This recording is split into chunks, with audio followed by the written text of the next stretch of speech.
Bonjour tout le monde. Donc, ce matin, je prends le temps pour vous expliquer les frais de bureau à domicile, la nouveauté par rapport aux impôts 2020. Donc, j'ai de plus en plus de questions présentement par rapport à la méthode simplifiée, puis qu'est-ce qu'on peut en étant employé, travailleur autonome, incorporé. Vu la situation de l'année passée où on était souvent confinés à la maison, souvent en télétravail, puis le gouvernement a donné une méthode simplifiée pour ça. Donc, je vais vous partager mon écran. En fait, puis toutes les liens vont être directement sur la publication Facebook. Donc, pour ça, si vous voulez les retrouver. Le gouvernement, pour faire simple, a simplifié la méthode pour ça. Donc, si on recule de là, un an, c'était quoi qui était en place? C'est que si vous travaillez de la maison, votre employeur devait compléter deux formulaires, donc le T2200 et le TP59, qui est le pendant fédéral et provincial, pour vraiment que vous ayez droit de réclamer des dépenses liées à l'emploi. Donc, la façon de calculer avant, c'est qu'on faisait un cumul des dépenses de la maison, donc rattachées vraiment à votre domicile. Et après ça, on faisait un prorata en fonction du nombre de pieds carrés de votre bureau sur la superficie habitable complète. Je vais revenir un peu plus tard dans la vidéo. Cette année, pour simplifier, pour éviter les calculs du côté personnel et aussi pour éviter que les employeurs produisent plein de formulaires, ils ont mis en place une méthode simplifiée.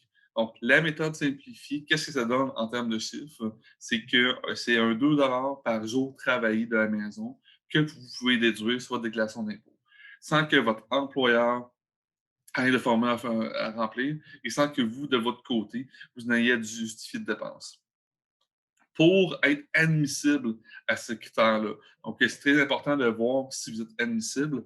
Il faut avoir travaillé plus de 50 du temps durant une période d'au moins 4 semaines consécutives en 2020. Là, on s'entend, là, c'est assez facile à mettre en place vu que du 15 mars et au début mai, on était pas mal à 100% confinés pour ça, donc là-dessus. Et aussi à l'automne avec la fermeture obligatoire des bureaux. Donc, pour ça, donc, voyez, ça, c'est le minimum que vous devez respecter pour avoir le droit aux 2 par jour. C'est certain que si votre employeur, à partir du 13 mars, vous a mis en télétravail pour le restant de l'année, plus vite encore, vous avez le droit pour le nombre de jours du 13 mars au 31 décembre, tout simplement pour ça. Donc, c'est un 2 fois le nombre de jours, pour un maximum de 400 par personne. Donc ça, c'est vraiment la méthode rapide. Votre employeur n'a rien à vous fournir comme information. Vous, votre côté, qu'est-ce que vous avez besoin de fournir? C'est à votre comptable, justement, le nombre de jours que vous avez travaillé à la maison et s'assurer que vous respectez votre admissibilité pour ça. Donc, nous, de notre côté, dans le formulaire de collecte d'informations cette année, on a rajouté justement un aspect COVID. Oui, on parle de COVID, on va des impôts cette année.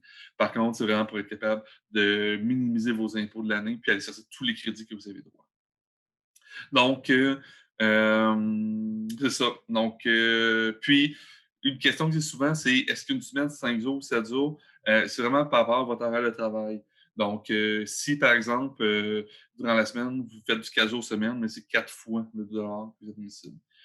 Euh, Par contre, ça, c'est vraiment la méthode simplifiée. Puis, selon moi, est désavantageuse pour beaucoup de personnes. Donc, c'est là que j'ai commencé à regarder les deux scénarios par rapport à des employés, à des salariés.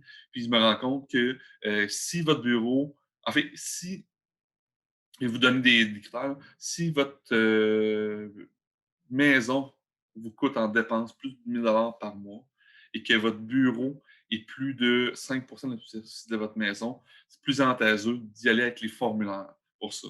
Parce que vous allez avoir le droit de passer un 50 par mois de dépenses. Et, veux pas, 50 fois, mettons, 10 mois si ça a commencé en mars, mais ça va vous faire un 500 de dépenses versus un maximum de 400 pour l'autre côté. Par contre, côté paperasse, votre employeur doit vous fournir deux formulaires. Donc, le formulaire de dépenses liées à l'emploi fédéral, le T2200, et le TP59, qui est le pendant québécois. Oui, c'est la paperasse administrative à faire, c'est du suivi. Votre employeur peut refuser de vous le fournir pour ça. Donc, ça dépend vraiment de votre relation avec votre employeur. Mais vraiment, si c'est avantageux pour vous, discutez avec votre employeur pour trouver une solution pour ça. Si justement il ne veut pas le faire de son côté, nous, de notre côté, au début mars, on va se mettre là-dessus. Donc, s'il y a des employeurs qui ont justement besoin pour leurs employés de produire ce type de document-là, on peut le mettre en place pour vous. C'est sûr que vous allez avoir de l'information à nous fournir pour être en mesure de les préparer. Par contre, ça va pouvoir vous simplifier la tâche de votre côté. Donc, c'est là que pour vous, en tant qu'employé, vous allez soit en deux méthodes.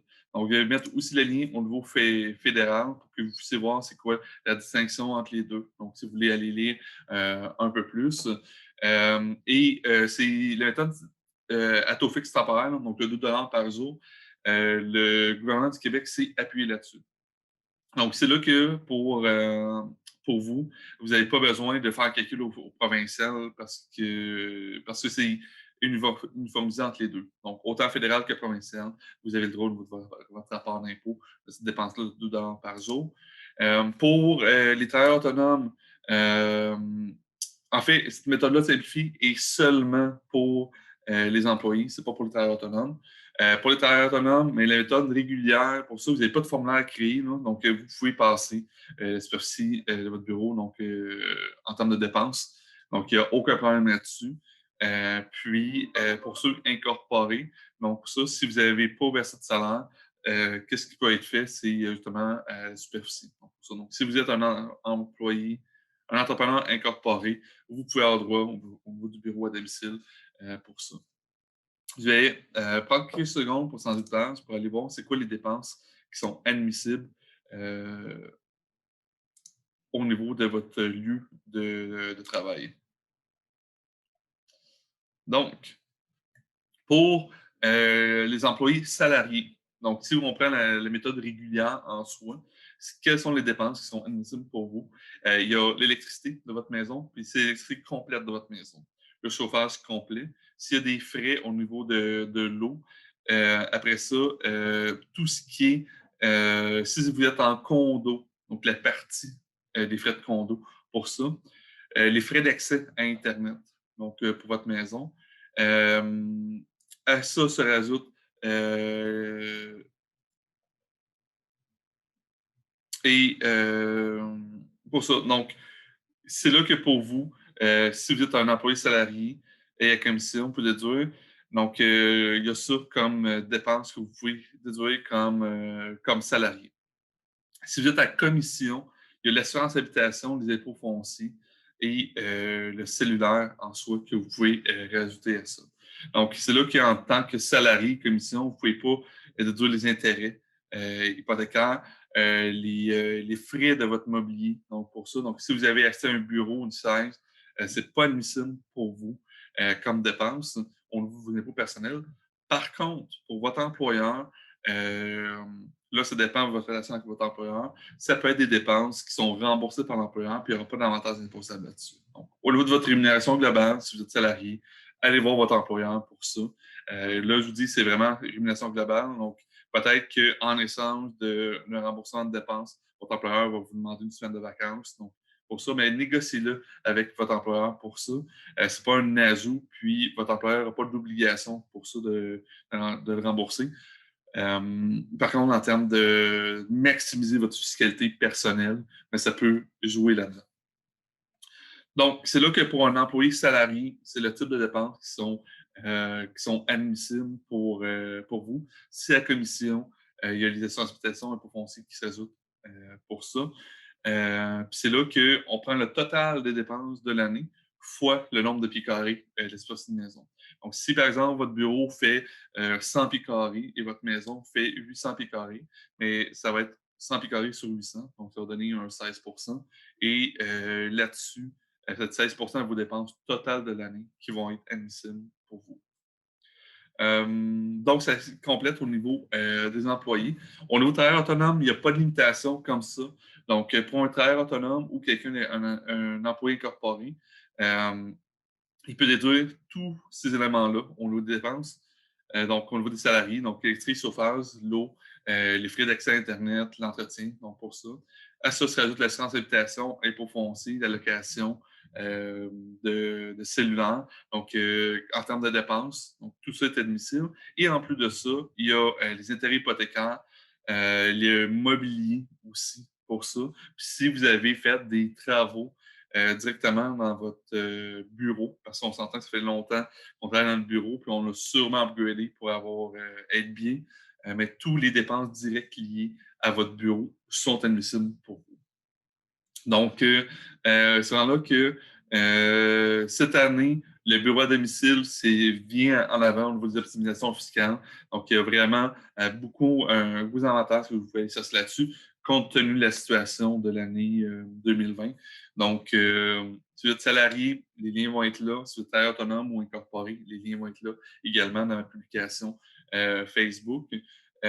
Puis sinon, euh, si vous avez des questions, mais on est là pour vous répondre. Nous, de notre côté, dans notre formulaire de collecte d'informations pour l'année 2020, on rajoute cet élément-là pour l'ensemble de nos clients parce qu'on s'entend que ça peut, en fait, juste cet avantage-là peut payer à 100% nos frais comptables.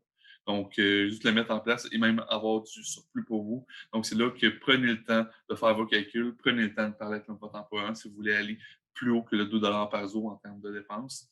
Euh, pour ça, puis on va être capable de vous aider à le mettre en place, puis aller chercher tous les sous qui vous reviennent ou votre déclaration d'impôt. Sur ce, bonne semaine. Bye bye.